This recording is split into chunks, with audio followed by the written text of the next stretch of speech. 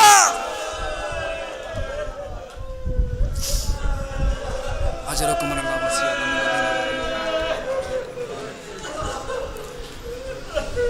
وسيعلم الذين ظلموا ينقلب ينقلبون بار الہ بحق 4 معصومین علیہم السلام۔ ہماری اس عزاداری کو اپنی بارگاہ میں منظور مقبول فرما۔ میرے اللہ ہمارے گناہوں کی مغفرت فرما، ہمارے مرحومین کی مغفرت فرما، ان کے درجات بلند فرما۔ میرے اللہ ہمارے گھروں پہ اپنی رحمتیں اور برکتیں نازل فرما، سوائے غم حسین کی ہر غم سے نجات عطا فرما۔ میرے کریم اللہ بحق محمد و آل محمد ہم سب کو صحیح معنی میں معرفت آل محمد نصیب فرما۔